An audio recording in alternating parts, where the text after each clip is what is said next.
Jesús, yo confío en ti.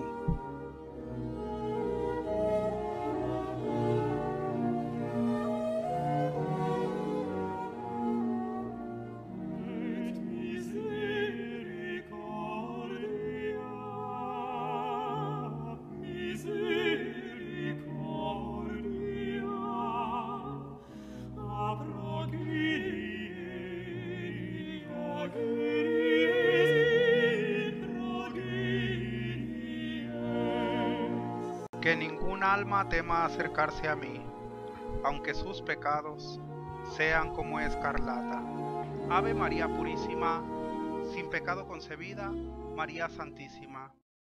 Padre eterno, yo te ofrezco el cuerpo y la sangre, el alma y la divinidad de tu amadísimo Hijo y Señor nuestro Jesucristo, como propiciación por nuestros pecados y los pecados del mundo entero. Santo Dios, Santo fuerte, Santo inmortal, ten misericordia de nosotros y del mundo entero. Santa Faustina, ruega por nosotros. Hermanos muy queridos, amigos, buenas tardes, buenos días, donde se encuentren. Soy Benjamín para servirles a todos ustedes, pero eso no importa, mi nombre no importa, lo que importa es el mensaje. Ese sí que importa, y el mensaje es acerca de la divina misericordia de nuestro Señor Jesucristo, de la devoción en sí, de la divina misericordia, y, y vaya, para poder profundizar acerca de la devoción a la divina misericordia, se hace necesario comprender primero un poco más a profundidad, un poco más claro, tener el concepto pues más claro de lo que es la palabra misericordia. ¿Qué es misericordia? ¿Qué es en sí la palabra? ¿Qué significa? ¿Para qué es? ¿De dónde son sus fuentes? ¿De dónde viene? ¿Y qué significa misericordia para cada uno de nosotros de manera personal? Porque el mensaje es personal y social también, ¿por qué no? Es global para todo el mundo. Nuestro Padre quiso que la devoción a la divina misericordia fuera propagada. Para ello, nuestro Señor Jesucristo encomendó tal misión a una religiosa polaca, nacida en una aldea muy pobre. La aldea se llama Glogowiec, en la aldea de Glogowiec en Polonia, y su nombre era Elena Kowalska. La conocemos mejor por su nombre religiosa, Faustina Kowalska o Santa Faustina. Santa Faustina nació, pues, como decíamos, en Glogowiec en la fecha de 25 de agosto de 1905. Tan solo 2 días después de nacida, ella fue bautizada con el nombre que ya mencionamos. Fue bautizada con el nombre de Elena Kowalska en la iglesia de San Casimiro, allá en Cracovia, en la capital. Fue bautizada ese día y pues básicamente ella murió a la edad de 33 años, los mismos, casualmente los mismos que nuestro Señor Jesús. Ella fue llamada a la vida eterna en un día 5 de octubre de 1938. Ella nació a la vida eterna, nació allá, está en la casa del Padre, y fue canonizada por el Santo Padre, hoy San Juan Pablo II, el día 30 de abril del año 2000. Entonces, esa es la historia, pues, básica de nuestra hermana Faustina, Santa Faustina, que pueden verla aquí atrás de mí, está su imagen de ella. Bueno, ella con un amor incondicional para la misericordia de nuestro Señor Jesucristo, de hecho para Jesucristo, que tenía cuando ella estaba en vida aquí en la tierra, tenía muchas revelaciones de parte de nuestro Señor, y fue él mismo quien le invitó, le propuso, más que nada le pidió que escribiera un diario, que anotara todo lo que ellos se estaban comunicando, y nuestro Señor Jesucristo se lo pidió a ella por medio de su confesor, el padre Miguel Sopoco, polaco también. Entonces, ella lo estuvo escribiendo, escribió 6 cuadernos, los cuales tenemos el acceso todos nosotros. El diario se llama La Divina Misericordia en mi alma. Está precioso, es una de las joyas, lo llaman los teólogos, la teología católica la ha denominado a ella como una de las mayores santas de nuestro siglo, de una de las mayores místicas, santas místicas de nuestro siglo, Santa Faustina. Pero bien, vamos a tomar el tema de la misericordia. ¿Qué significa misericordia?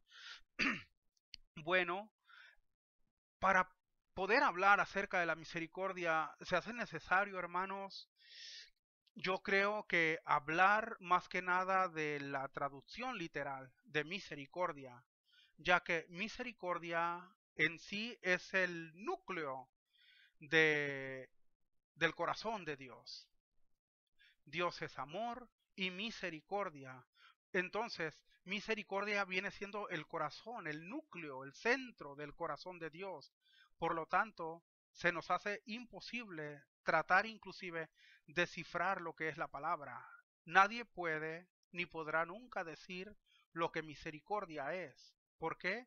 Porque misericordia viene siendo Dios y Dios es ininteligible por estar Él en otro plano. No es el plano de como un ser humano, como lo somos nosotros. Dios es Dios y está en otra, podríamos para poder entenderlo, podríamos decirle está en otra órbita.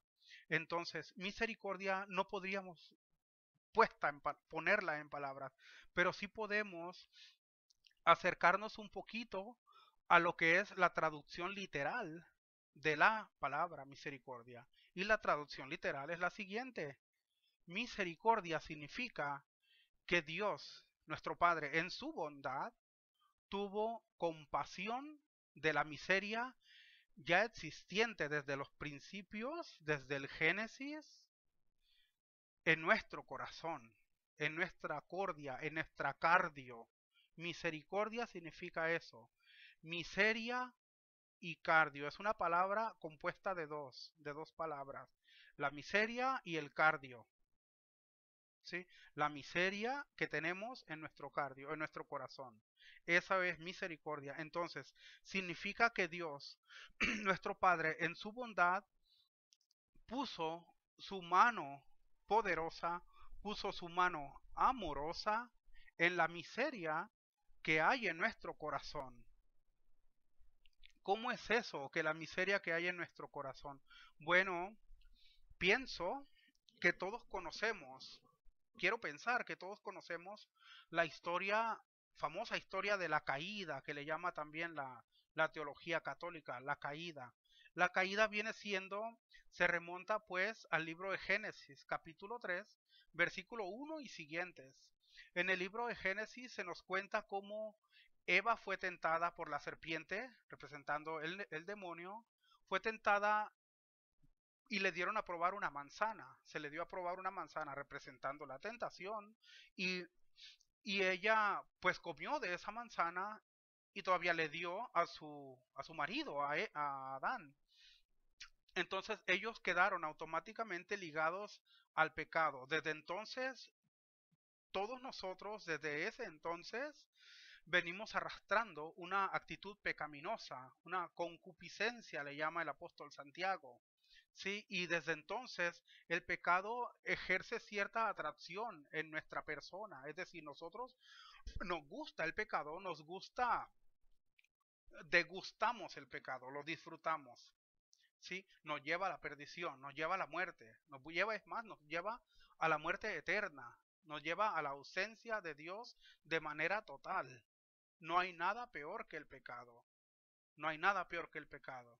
Entonces, sería de profundizar un poco acerca del tema del pecado, lo cual no es nuestro tema hoy en este día, pero probablemente más adelante lo toquemos con más profundidad. Hoy enfoquémonos en la misericordia de Dios. Bueno, el ser humano quedó conectado directamente al pecado y el pecado, podríamos decir, nos compró. Cuando éramos de Dios, nos compró. Entonces ya somos del pecado, pertenecemos al mundo de la oscuridad. Hasta entonces pertenecíamos al mundo de la oscuridad, al mundo de las tinieblas, de la muerte. Por tanto, todos pecamos, dice el apóstol San Pablo. Bueno, pertenecíamos al mundo de la muerte, pero ahí viene la buena noticia. Nuestro Padre envió a su Hijo único, nuestro Señor Jesucristo, para ser comprados de nuevo. De ahí el término del latín de la palabra redentor. ¿Cómo es eso? Bueno, el dentor en latín, el dentor es aquel que compra o aquel que paga un precio. Entonces, ya éramos de Dios. El pecado nos ganó para él, pero nuestro Padre nos recompró de nuevo. Nuestro Padre nos volvió a comprar, entonces mandó al Redentor, al que nos compró de nuevo, a nuestro Señor Jesucristo.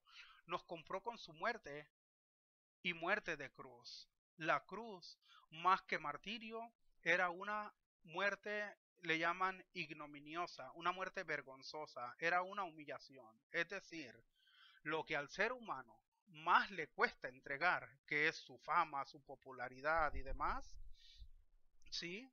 Toda esa popularidad que muchas veces andamos buscando, fue lo primero que nuestro Señor entregó por nosotros.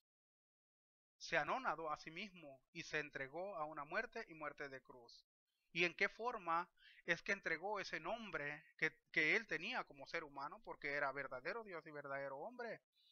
Pues en qué forma, en que sufrió maltratos, en que sufrió burlas, ahí estaba entregando su nombre, su popularidad, él estaba diciéndole a Dios, y eso lo estaba haciendo por ti, hermano querido, que me estás viendo y escuchando, y por ti, amigo, que probablemente no está todavía en ti el aceptar las cosas de Dios, pero pedimos al Padre que un día lo esté.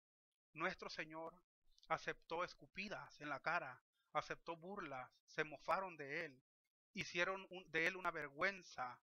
Dice el libro de Isaías que al azotarlo, después de azotarlo, él ya no parecía un ser humano, él parecía un pedazo de carne, sin figura.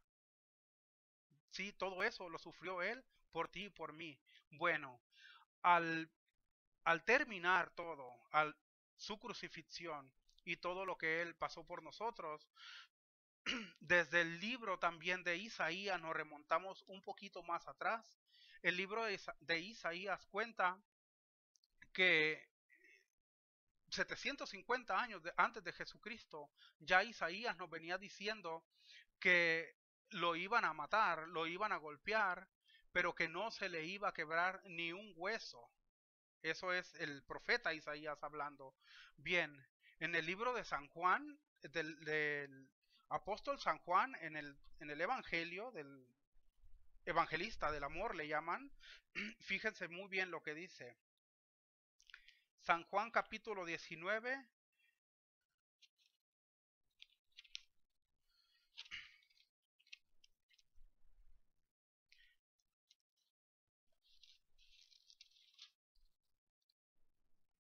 versículo 31. Como era el día de la preparación de la Pascua, los judíos no querían que los cuerpos quedaran en la cruz durante el sábado, pues aquel sábado era un día muy solemne. Pidieron a Pilato que hiciera quebrar las piernas a los crucificados y retiraran sus cuerpos.